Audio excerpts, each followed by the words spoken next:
বাজে সকাল ৯টা। তো সকাল থেকে আকাশের মুখটা ভীষণ ভার, আর আমাদের মুখে হাসি ঝলমল করছে, কারণ আকাশের মুখ ভার মানে আমাদের মুখে হাসি।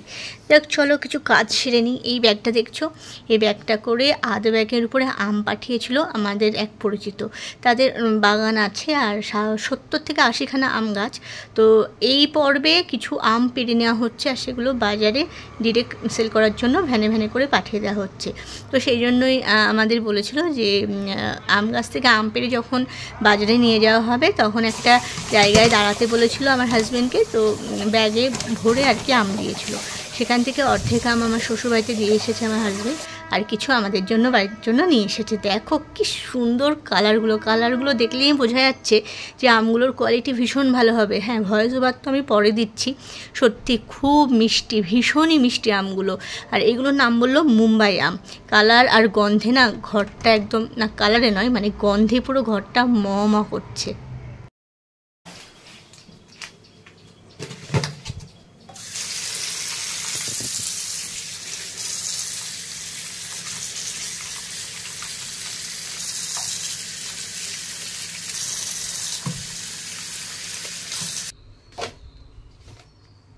আর এই দেখো, এই হচ্ছে আমাদের সংসারের নতুন সদস্য। এটা কালকে সন্ধ্যেবেলাতে এসেছে, আজকে সকালে মানে এখন ওপেন করলাম এটা কিছুক্ষণ আগে। আর এটা হচ্ছে ওয়ান্ডার শেপের একটা বুলেট মিক্সচার গ্রাইন্ডার। তো এটা নেওয়ার আমার খুব শখ ছিল, কারণ বলছি আমার এই টাইপের না স্মল জিনিস রান্নাঘরে রাখতে ভীষণ পছন্দ হয়। আর যেহেতু আমার রান্নাঘরটা খুব বেশি বড় সড়ো না, তো আমি সবসময় চেষ্টা করি মানে একটু স্লিমের মধ্যে, একটু ছোটোখাটোর মধ্যে, একটু পাওয়ারফুল জিনিসপত্র হলে আমার খুব ভালো লাগে। আর সবচেয়ে বড় কথা হচ্ছে না, অল্প মানে আমাদের সংসারে যেহেতু অল্প মানুষ, তো সবসময় অল্প অল্প মশলাই আমাকে বাটতে হয়। যেমন অল্প গরম মশলা, অল্প সর্ষে, পোস্ত, এইগুলো না বড় বড় মিক্সচারে হয় না। তো সেই জন্য এটা আমার প্রথম থেকে ইচ্ছে ছিল। আজকে দেখো সকালবেলায় মানে কিছুক্ষণ আগে যে নামিয়েছিলাম তখন গোটা গরম মশলা দিয়ে এটাকে ভালো করে ব্লেন্ড করে নিয়েছি। খুব সুন্দর হয়েছে, কিন্তু মানে বেশ মিহি গুঁড়ো বলে না সেই টাইপেরই হয়েছে। আমি একটু কম সময়ে দিয়েছি, আর একটু বেশি দিলে মনে হয় ভালো হতো। আর এখানে দেখছো, এখানে আমি 3টে জারের আর কি কন্টেনার নিয়েছি। তো 3টে জারের মধ্যে এটা সবচেয়ে স্মল। এটা হচ্ছে ওই ডাস্ট ফর্ম বা মশলাপাতি ব্যবহার করার জন্য। এমনি জিনিসটা খারাপ না, ভীষণ ভালো, ভীষণ সুন্দর কাজ হচ্ছে, খুব ফাস্ট হচ্ছে। কিন্তু একটাই প্রবলেম হচ্ছে, এটা যে উল্টে যে এইভাবে এটাকে আর কি লাগিয়ে তারপরে বাটাবুটির কেস করতে হবে, তো সেটা আমার ভুল হয়ে যাচ্ছে। এটা একটু ঘন বলে উল্টাচ্ছে না, কিন্তু একটু লিকুইড হলে হয়তো পড়েই যাবে। প্রথম অবস্থায় একটু অসুবিধা হবে, কিন্তু কিছু করার নেই, জিনিসটা খুবই হেল্পফুল। তো এইগুলোকে তো সাজিয়ে রাখতে হবে। প্যাকেট থেকে বারটার করে নিয়েছি, মোটামুটি জারগুলো ধুয়ে মুছে নেওয়া হয়ে গেছে। তো এই যে 3টে র্যাক দেখছো পরপর আছে, তো এর মধ্যে এগুলোকে রাখবো। এর আগে আমার পুরনো মিক্সিটা এখানে থাকতো। তো এই জারটা দিয়েছে হচ্ছে ফ্রুটস জুসের জার। তো এটা সবসময় লাগবে না, একটু একটু উপর দিকেই রাখলাম। আর এই মিডিল পার্টটা দেখছো, মিডিল পার্টটার কাছাকাছি হচ্ছে প্লাগ পয়েন্ট। তো এখান থেকে আমি তারটাকে এমনভাবে দিয়েছি যাতে বাইরে দিয়ে তারটা না দেখা যায়। দেখা কিন্তু যাচ্ছেও না, বোঝাও যাচ্ছে না যে এর পিছন দিয়ে কোনো তার গেছে।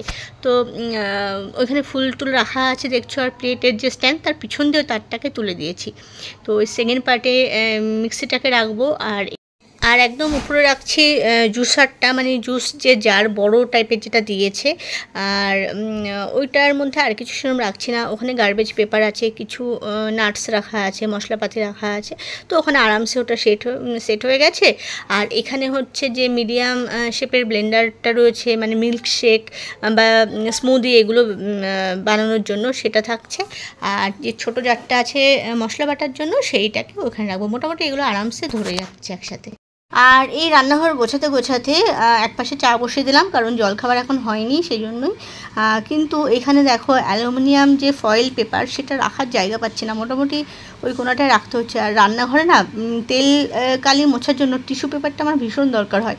তো ওই দুটোকে পাশাপাশি রাখলাম, মোটামুটি ওপর গুছিয়ে নিয়েছি। আর রান্নাঘরে এরকম টিপটপ থাকলে এত ভালো লাগে কি বলবো।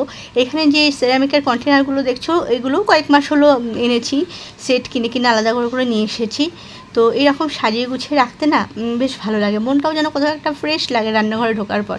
আরও একটা নতুন সদস্য এসেছে দেখবে, একদম নতুন নয়, এর মতো নতুন নয়, কিছুটা নতুন। সেটা হচ্ছে এই পাশে এনেছি বাসন রাখার র্যাক।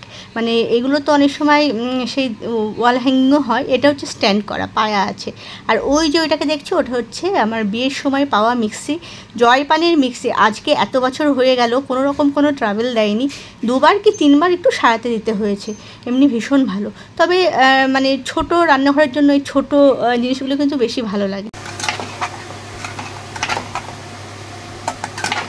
এখানে ডাল সেদ্ধটা প্রেসারে হয়ে গেছে, ফোড়নটা দেব।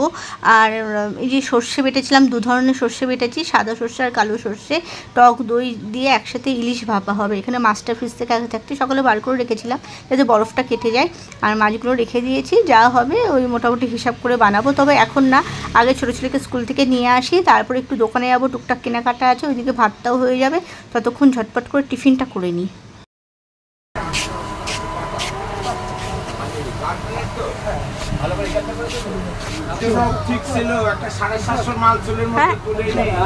দেখিয়ে দে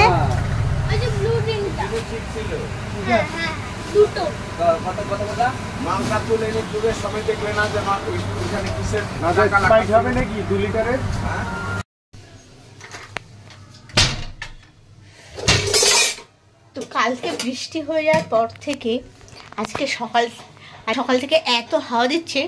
গতকাল থেকে বৃষ্টি হয়েছে, ঝড় টর মোটামুটি হয়েছে, ঝড় বলবো না, ঝোড়ো হাওয়া। আর আজকে সকাল থেকে না এই রান্নাঘরের জানলাটা খুলতে পারছি না, এত ঠিসাম ঠাসাম করে আওয়াজ হচ্ছে। যে আমি চলে এসেছি রান্নাঘরে, মাছটা বসাবো।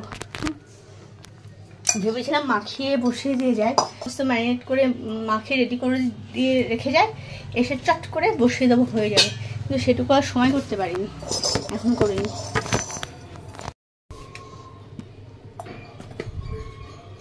এখনকার মাছের টেস্ট না হওয়াটা স্বাভাবিক, কিন্তু কিছু কিছু সময় না মারাত্মক লেভেলের মানে টেস্টি মাছগুলো পাওয়া যায়। এর আগের বার এনেছিল সেই ইলিশটা ভীষণ ভালো ছিল, আর 900 কত টাকা করে নিয়েছিল, এইটা মনে হয় 850 টাকা করে নিয়েছে।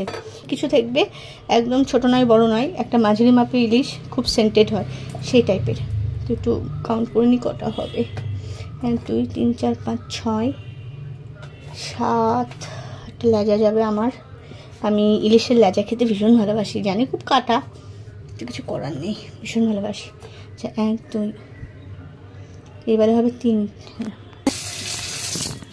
যাই হোক, এখানে 2 পিস থাকলো, ওই খাওয়ার সময় ভাজা নিয়ে নেবো। বর মোটামুটি খেয়ে বেরিয়ে গেছে, ও মাছ ভাজা দিয়ে খেয়ে গেছে, আর ভাপাটা রাতে এসে খাবে, হবে হয়তো, জানি না। দেখ খেলি আমি ওই হার্সি সিরাপটা এনেছি, দেখ কফি নিয়ে এসছি, কর দুধ দিয়ে আর আইস দিয়ে কর। সাদা সর্ষে কালো সর্ষে একসাথে বেটেছিলাম, সেটা দিয়ে দিলাম। আর এখানে টক দই একটু ফেটিয়ে নিয়ে টক দইটা একটু দিয়ে দেবো, একটু লবণ দেবো, আর নামমাত্র হলুদ দেবো, আর হচ্ছে দেবো সর্ষের তেল, আর দেবো লঙ্কা।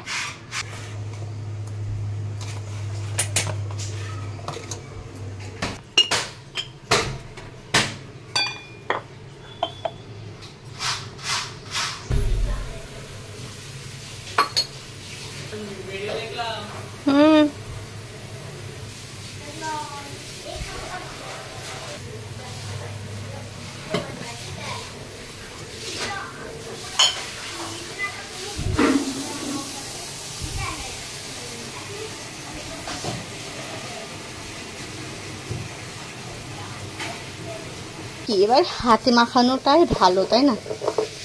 হাতে মাখানোর থেকে ম্যারিনেশন আমার মনে হয় না চামচ বা খুন্তি হাতাতে ঠিকঠাক মতো করা যায়। মনে একটা শান্তি লাগে না ঠিক মতো যদি হাতে ভালো করে ঘেটে ঘুটে না মাখায়। চিকেন বলো মাটন বলো মাংস বেলাও দেখবে ম্যারিনেশন কিন্তু হাতে চটকালে আমাদের মনে হয় বেশি টেস্ট হয় না। সেরকম ব্যাপার নয় যে হাতে চটকালে টেস্ট হয় বা স্প্যাচুলা টেস্টগুলোতে চটকালে টেস্ট কম হয়, তা নয়। মানে হাতে করে না বেশ এইভাবে রগড়ানো যায়, তাতে কি হয় মনে হয় যেন মশলাগুলো পুরো রন্ধে রন্ধে ঢুকে যাচ্ছে। আমার না মানে মাছের মাংসের, তাই না? এখন তখন ম্যারিনেশন হয়ে গেছে, এর মধ্যে কটা লঙ্কা দিয়ে দেবো গোটা চেরা, তারপরে এটাকে সিম্পল গ্যাসে বসিয়ে দেবো, একটু বাড়িয়ে দেবো, ফুটবে, তারপরে এটাকে সিমে দিয়ে দেবো, মানে লো ফ্লেমে বসিয়ে রাখতে হবে, সেদ্ধ হয়ে যাবে, নষ্ট হবে না।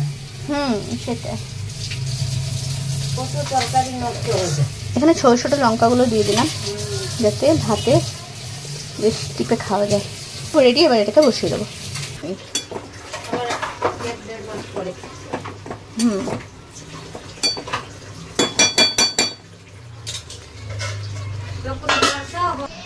যাক, এখানে রান্না রেডি। একটু বেশি শুকিয়ে গেছে, ভেবেছিলাম একটু ঝোলঝোল হবে, তো যাই হোক, একটু শুকনো ভালো লাগে ভাতের সাথে খেতে।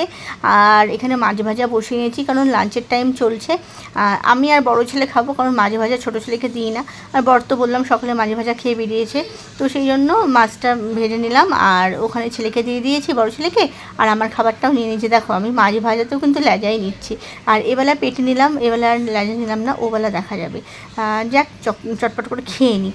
খাওয়া দাওয়া হয়ে গেছে, এবার এইটাকে কাটাকুটি মাছ দিয়ে বেছে বুছে খেতে দিলাম। আর এর দুটো বেবি হয়েছে, এখন প্রচণ্ড খিদে, তো বারবার আসছে, সেজন্য খাবারটা দিলাম ওকে। মোটামুটি টুকটাক খাবার দাবার দিচ্ছি। আর এখানে দেখো কি চলছে, এখানে হচ্ছে এখন চলছে কোল্ড কফি বানানো। ঠিক আছে, কটা বাজে দেখো, প্রায় 3টে ছুঁই ছুঁই। তো করুক, বাচ্চারা যখন যেটা করে তখন সেটা করতে দিতে হয়। এখানে হার্সিস সিরাপ এনে দিয়েছিলাম, সেটাও কাজে লাগাবে। তো হ্যাঁ, ঠিক আছে, বুঝতেই পারছি ওরা ওদের আনন্দের সাথে করছে, এরপর তো আমার খাটুনিটা বাড়বে। দেখো তো, এইরকম একটা ওয়েদার পাওয়ার জন্য কতদিন ধরে তপস্যা করছিলাম। আজকে সেই আবহাওয়া কিন্তু আমার জানলার গোড়ায়, দরজার গোড়ায় বলবো না, কারণ জানলা দিয়ে দেখছি কত সুন্দর মেঘ করেছে দেখো। আর ওইদিকে মেঘও রাখছে, ভালো ওয়েদার। মাঝে মাঝে এমন হাওয়া দিচ্ছে না, মনে হচ্ছে ঝড়ে সব ওলটপালট করে দিয়ে চলে গেল।